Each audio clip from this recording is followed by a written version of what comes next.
L'aide au développement de l'Union européenne ne finance pas le Hamas. L'examen mené par la Commission européenne ne révèle aucune irrégularité. Les paiements en faveur des Palestiniens peuvent reprendre. L'Allemagne promet à l'Ukraine un soutien supplémentaire dans sa lutte contre l'invasion russe. Déclaration du ministre allemand de la Défense en visite surprise à Kiev. Les Pays-Bas retournent aux urnes ce mercredi pour choisir un nouveau gouvernement. Les libéraux sont au coude à coude avec 3 formations dont l'extrême droite de Geert Wilders. L'Union européenne va reprendre le déboursement de l'aide au développement en faveur des Palestiniens après avoir constaté qu'il n'y avait pas d'irrégularité dans les transferts opérés jusqu'à maintenant. L'enveloppe de 331 millions d'euros pour cette année a été suspendue le temps pour la Commission européenne de s'assurer qu'aucun centime n'était tombé entre les mains du Hamas ou d'une organisation extrémiste. The review found no indications of EU money having directly or indirectly benefited the terrorist organization Hamas. The review found that the control system in place has worked. As a result, payment to Palestinian beneficiaries and UNRWA will continue without payment delays. Le commissaire européen en charge de l'élargissement et de la politique de voisinage avait annoncé de façon unilatérale au lendemain des attaques du Hamas contre Israël la suspension de cette aide.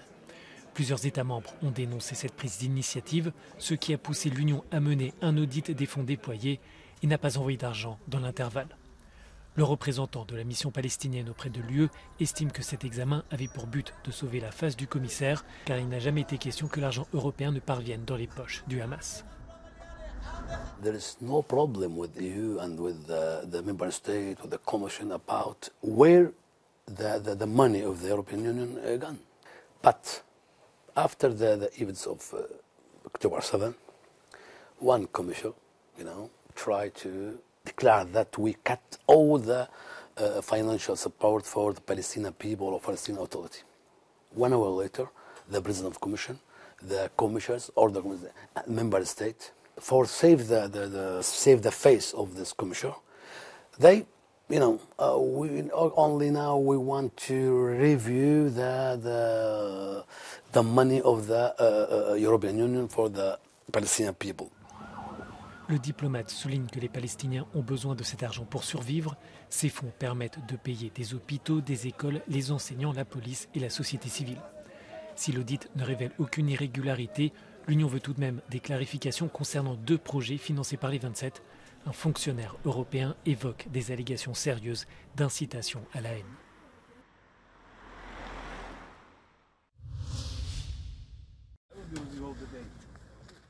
Berlin réaffirme son soutien à l'Ukraine dans sa lutte contre l'armée russe. Le ministre allemand de la Défense s'est rendu à Kiev pour apaiser les inquiétudes ukrainiennes quant à l'avenir de l'aide occidentale. Depuis les massacres du 7 octobre en Israël, Kiev redoute les conséquences de la mise en écart médiatique du conflit en Ukraine.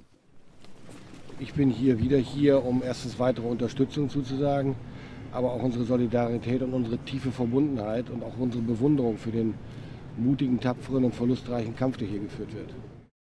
Pour le président ukrainien, la première victoire de la guerre d'aujourd'hui était il y a 10 ans lorsque le soulèvement de Maïdan avait abouti au renversement du régime pro-russe de Viktor Yanukovych.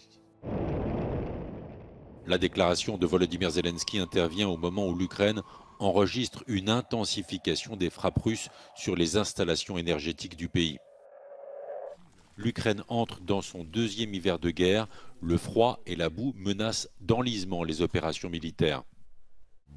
Проїхати до вогневої позиції тяжче, виїхати потім після того, як відпрацювали погода, це зараз багно, потім пізніше буде сніг там, звичайно. І люди просто мерзнуть, хворіють, на жаль. Alors que les premières neiges tombent dans l'est de l'Ukraine, le président du Conseil européen Charles Michel est arrivé à Kiev pour le 10e anniversaire du soulèvement de Maïdan.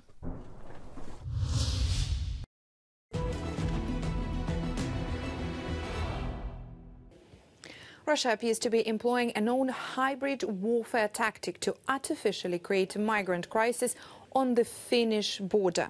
In its latest Russian offensive campaign assessment, the Institute for the Study of War says Russia's apparent hybrid warfare tactic on the Russian-Finnish border is similar to Russia's and Belarus' creation of a migrant crisis on the Polish border in 2021 and is likely similarly aimed at destabilizing NATO.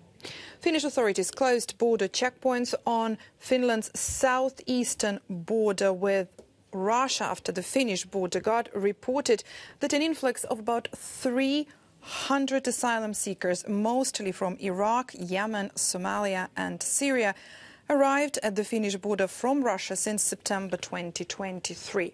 During just a two-day period in November, there were as many migrant crossings as between mid-July to November. Finnish Prime Minister stated that Russian border guards are escorting or transporting migrants to the Finnish border, the claim denied by the Kremlin. The Institute for the Study of War previously assessed that the Kremlin enabled or possibly directly controlled Belarus' artificial creation of a migrant crisis on its border with Poland here in 2021, when Belarus security personnel aided thousands of Middle Eastern migrants in crossing the Belarus border to Poland. The Kremlin exploited the manufactured crisis in 2021 to falsely accuse NATO of aggression against Belarus. Les Pays-Bas retournent aux urnes ce mercredi pour choisir un nouveau gouvernement. Il s'agit d'élections anticipées après la chute du gouvernement libéral-conservateur de Mark Rutte au début du mois de juillet. Rutte, Premier ministre durant plus de 13 années, s'est retiré de la vie politique et l'élection devrait être équilibrée. Le successeur du Premier ministre, Dylan Yeşilgöz, a la tâche difficile de maintenir le Parti pour la liberté et la démocratie au pouvoir. Selon un dernier sondage d'opinion, elle est en effet à égalité avec ses principaux rivaux. Le Parti nationaliste de la liberté de Geert Wilders disposerait ainsi d'une très courte avance. La coalition de centre-gauche, qui réunit les Verts et le Parti travailliste de l'ancien vice-président de la Commission européenne, Frans Timmermans, se situerait également autour de 17%. Et puis, il y a la surprise du nouveau Parti chrétien-démocrate, qui pourrait atteindre 14%, et donner à Peter Omtzigt, son leader, un rôle décisif dans un futur gouvernement. Alors que l'immigration, l'inflation et la lutte contre le changement climatique dominent les débats, la grande question sera de savoir si l'exécutif inclura la gauche et restera proche de l'Union européenne ou s'il penchera vers l'extrême droite et s'éloignera de Bruxelles. 150 sièges parlementaires sont en jeu, la décision appartient aux électeurs néerlandais.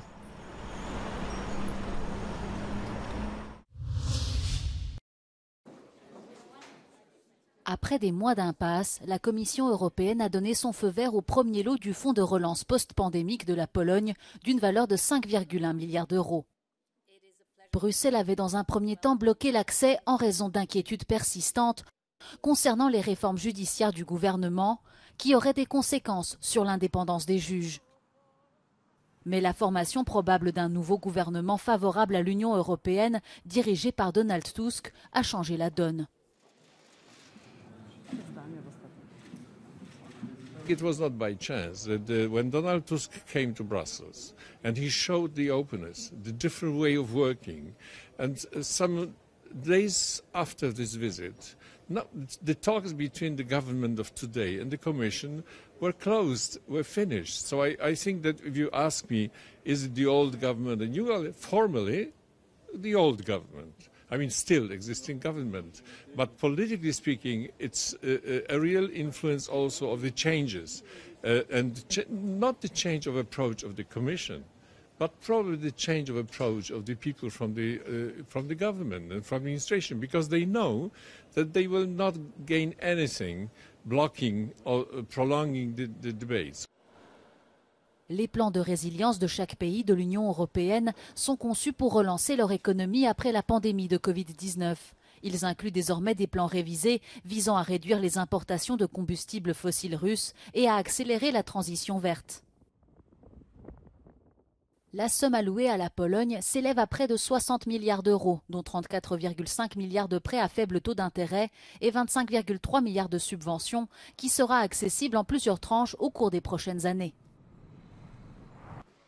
La Commission européenne avait demandé à Varsovie d'annuler les réformes judiciaires controversées introduites par le parti de droite Droit et Justice en échange du déblocage de ces fonds. Ceci pourrait finalement être utilisé si Donald Tusk devient Premier ministre.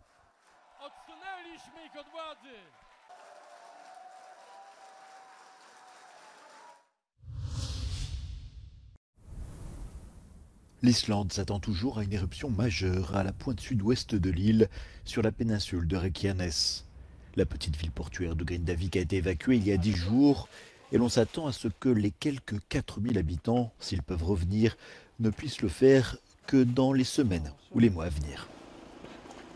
Nobody's going to have a normal Christmas in Grindavik. So we are expecting that people would like to take more of their belongings. The barriers that we are building around the power plant is going quite well. We are a little bit ahead of schedule in that. Au cours des 12 premières heures de la journée de mardi, près de 170 petits tremblements de terre ont été enregistrés près de Grindavik. Ces derniers jours, la préoccupation a été de protéger la centrale électrique voisine de la localité et d'apporter un soutien matériel aux personnes déplacées.